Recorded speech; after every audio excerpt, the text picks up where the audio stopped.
கர்த்தருடைய பரிசுத்த நாமத்திற்கு மகிமுண்டாகட்டும். ஆண்டவராகிய இயேசு கிறிஸ்துவின் நாமத்தினாலே அன்பு கர்த்தருடைய பிள்ளைகளாகிய தங்கள் அனைவருக்கும் ஸ்வீட் ஊழியத்தின் சார்பாக வாழ்த்துக்களையும் ஸ்தோத்திரங்களையும் தெரிவித்துக் கொள்கின்றேன். சங்கீதங்களின் புத்தகம் 13ஆம் சங்கீதம் 6வது வசனம். சங்கீதம் 13 வசனம் 6. கர்த்தர் எனக்கு நன்மை செய்தபடியால் அவரை பாடுவேன். கர்த்தர் எனக்கு நன்மை செய்தபடியால் அவரை பாடுவேன். என் அன்பு கடவுளுடைய பிள்ளைகளே, மிக அற்புதமான ஒரு வசனம் தாவீதுடைய சங்கீதங்களிலே இருந்து எனக்கு பிடித்த அநேக வசனங்களிலே இந்த வசனமும் இன்றியமையாத ஒரு வசனமாகும். காரணம் என்னவென்றால், தாவீது கடவுள் செய்த நன்மைகளை உணர்ந்து பார்க்கின்ற ஒரு மனிதராக இருக்கின்றார். இது நம்முடைய வாழ்க்கையில கற்றுக்கொள்ள வேண்டிய மிகவும் அவசியமான ஒரு பழக்கம் அல்லது அவசியமான ஒன்றாக இருக்கிறது.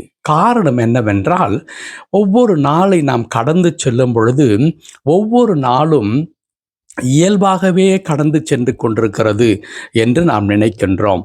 இரவு உறங்குகின்றோம், காலை எழும்புகின்றோம், வேக வேகமாக நம்முடைய பணிகளை முடித்து கொண்டு நம்முடைய அலுவல்களை நோக்கி ஓடுகின்றோம்.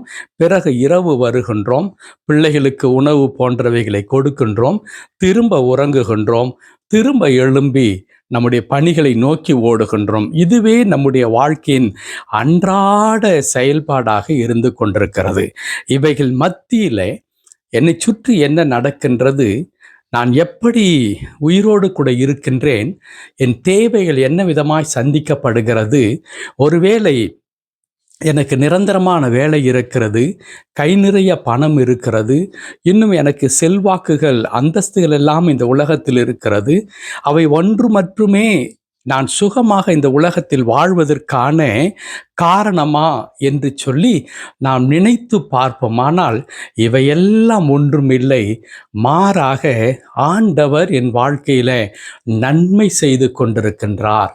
ஆண்டவர் என் மீது இரக்கம் பாராட்டுகின்றார்.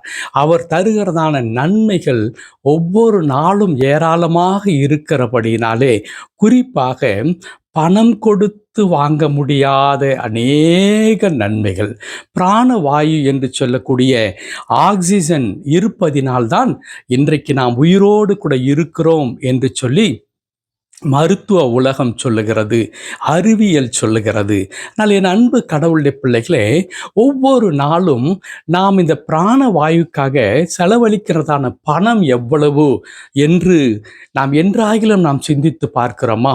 ஒன்றுமில்லை. நாம் குடிப்பதற்காக கேன் வாட்டர் என்று சொல்லி இன்றைக்கு நாம் வாங்குகின்றோம். மினரல் வாட்டர் என்று சொல்லுகின்றார்கள். 25 லிட்டர் நிரம்பிய ஒரு கேன் நாம் வாங்குகின்றோம். ஒரு நாளைக்கு ஒரு பெரிய குடும்பமாக இருந்தால் ஒரு கேன் முழுவதும் செலவழிகின்றது. ஒரு சிறிய குடும்பமாக இருந்தால் ஒரு 2 நாள் வருகிறது. ஆனால் அதே நேரத்தில் நீங்கள் அதை மாதந்தோறும் நீங்கள் கணக்கிட்டு பார்ப்பீர்களானால் அந்த கேன் வாட்டருக்காக நாம் எவ்வளவு செலவழிக்கின்றோம் என்பது நமக்கு நன்றாக தெரியும். இப்படி ஒவ்வொரு பொருளும் பணம் கொடுத்து வாங்கும் பொழுது நம்முடைய உயிரை காத்து கொண்டிருக்கிறதான இந்த பிராணவாயு என்று சொல்லக்கூடிய ஆக்சிஜனுக்காக நாம் எவ்வளவு செலவழிக்கின்றோம். உள்ளத்தில் ஒரு தைரியம் இருக்கிறதே, எத்தனை சவால்கள் வந்தாலும் அதையெல்லாம் தாங்கி நாம் ஜெயித்து விடலாம் என்று சொல்லி உள்ளத்தில் ஒரு தைரியமும் ஒரு நம்பிக்கையும் நம்மை தாங்கி பிடித்து முன்னேறி செல்லும்படியாய் செய்து கொண்டிருக்கிறதே, அந்த தைரியத்தை நாம் எங்கே இருந்து நாம் விலை கொடுத்து வாங்கி இருக்கின்றோம் என்றாகிலும் நாம் யோசித்து இருக்கிறோமா?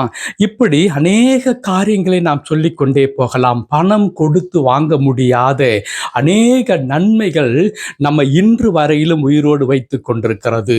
என் அன்பு கடவுளுடைய பிள்ளைகளே, இந்த நன்மையெல்லாம் எங்கே இருந்து வருகிறது? கடவுள் நமக்கு கொடுக்கின்றார். அதை தான் இங்கே தாவீது உணர்ந்து பார்க்கின்றார். கர்த்தர் எனக்கு நன்மை செய்தபடியால் அவரை பாடுவேன் என்று குறிப்பிடுகின்றார். என் அன்பு கடவுளுடைய பிள்ளைகளே, இந்த வசனத்தை இன்றைக்கு நான் சொல்ல வேண்டிய அவசியம் என்ன? இன்னும் இன்று மற்றும் நாளைய தினத்தை நாம் தாண்டினால் என்ன ஆகப் போகிறது? நாம் ஒரு புதிய வருடத்திற்குள்ளாக நாம் பிரவேசிக்க போகிறோம். அன்பு கடவுளுடைய பிள்ளைகளே, ஒரு புதிய வருடம் நம்மை நோக்கி வந்து கொண்டிருக்கின்றது. இந்த புதிய வருடத்தை நாம் சந்திப்பதற்கு முன்பதாக இந்த ஆண்டை சற்று நாம் திரும்பி பார்க்கும் பொழுது, இந்த ஆண்டிலே எத்தனை நன்மைகள் கடவுள் நமக்கு செய்திருக்கிறார். ஒன்றன் பின் ஒன்றாக சொல்ல முடியும். ஒவ்வொரு இமைப்பொழுதும், ஒவ்வொரு மணித்துளியும், அநேக பிரச்சனையின் மத்தியில, போராட்டத்தின் மத்தியில, கஷ்டத்தின் மத்தியில அற்புதமாய் கடவுள் நம்மை தாங்கி வழி நடத்தி இருக்கிறார். அவர் செய்த நன்மைகள் ஏராளம் ஏராளம். முதலாவதாக, கடவுளுடைய பிள்ளைகள் கடவுள் எனக்கு நன்மை செய்திருக்கிறார் என்பதை நாம் உணர்ந்து பார்ப்பது மிக அவசியம். அப்படி உணர்ந்து பார்த்து தாவீது என்ன குறிப்பிடுகிறார்? நான் அவரை பாடுவேன். கடவுள் எனக்கு நன்மை செய்திருக்கிறார், நான் அவரை பாடுவேன் என்று குறிப்பிடுகின்றார். ஆம் அன்பு கடவுளுடைய பிள்ளைகளே, கடவுள் செய்திருக்கிற நன்மைகளுக்கு ஈடாக நாம் என்னத்தை கொடுக்க முடியும்? கர்த்தருக்கு உள்ளத்தின் ஆழத்திலிருந்து, ஆண்டவரே, நீர் செய்த எல்லா நன்மைகளுக்காக உமக்கு ஸ்தோத்திரம், உமக்கு நன்றி என்று சொல்லுவதை காட்டிலும் கடவுள் வேறொன்றையும் நம்மிடத்திலிருந்து எதிர்பார்க்கவே இல்லை. இன்றைக்கு பல இடங்களிலே இருந்து எப்படிப்பட்ட காரியங்கள் நமக்கு போதிக்கப்படுகிறது? ஆண்டவர் செய்கிற நன்மைக்கு இவ்வளவு பணத்தை காணிக்கையாக கொடுத்து விட்டால் போதும், கடவுள் மகிழ்ச்சி அடைந்து விடுவார் என்று சொல்லி ஒரு கீழ்த்தரமான பிரசங்கம் என்றே நான் சொல்ல முடியும். ஒரு கீழ்த்தரமான ஒரு பிரசங்கம். ஏன் அதை நான் கீழ்த்தரம் என்று குறிப்பிடுகின்றேன் என்று சொன்னால், என்னுடைய ஆண்டவருடைய கேரக்டரையே இவர்கள் மாற்றி விடுகிறார்கள்.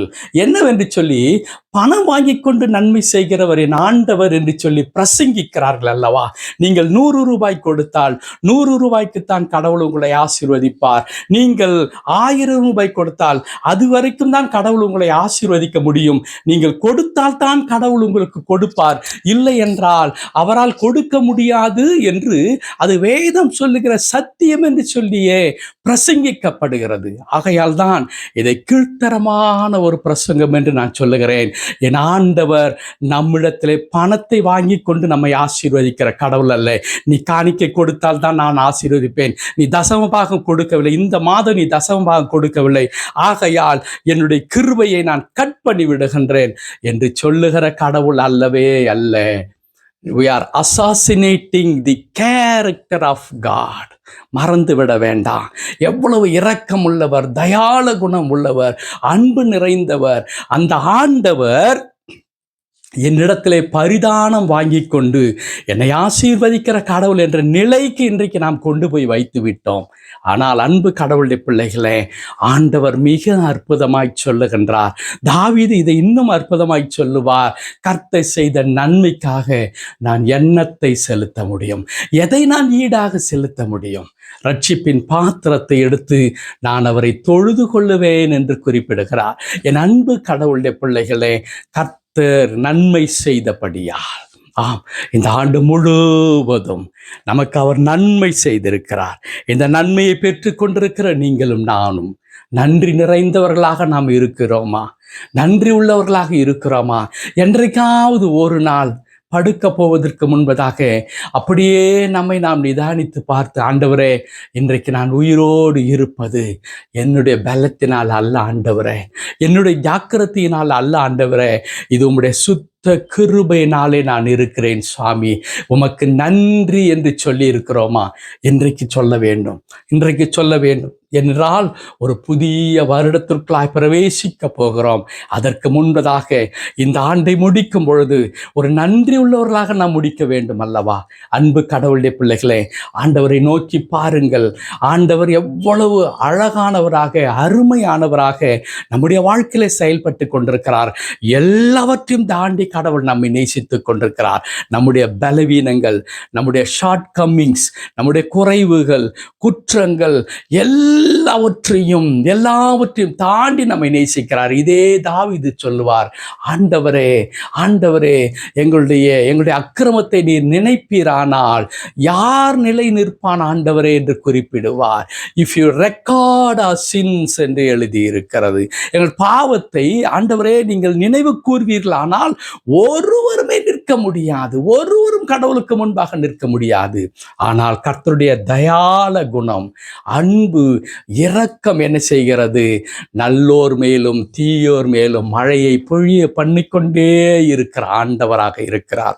ஆகவே என் அன்பு கடவுளுடைய பிள்ளைகளே, இன்றைக்கு உள்ளத்தின் ஆழத்தை திறந்து, அப்பா இந்த 2024 நான் கடந்து கொண்டிருக்கிறேன் அப்பா, இன்னும் கர்த்தாவே 48 மணி நேரங்களுக்குள்ளாகத்தான் இருக்கிறது ஆண்டவரே, அதற்குள்ளா இந்த ஆண்டை நான் முடிக்க போகிறேன். ஆனால் என் இருதயத்தில் எவ்வளவு மேட்டிமை, இது நான் கட்டின பாபிலோன், இது என்னால் உண்டானது, என் கையின் பலன் எல்லாத்தையும் செய்ய முடியும், எனக்கு எல்லாம் தெரியும், என்னால் எதையும் செய்ய முடியும் என்று சொல்லியெல்லாம் ஆண்டவரே நான் என்னுடைய பலத்தை நான் பேசி கொண்டிருக்கின்றேன். ஆனால் இல்லை ஆண்டவரே, நான் நிர்மூலமாகாதிருப்பது உம்முடைய கிருபை. தாழ்த்தி அர்ப்பணிக்கிறேன், உமக்கு நன்றி என்று சொல்லுகிறேன் என்று சொல்லுங்கள்.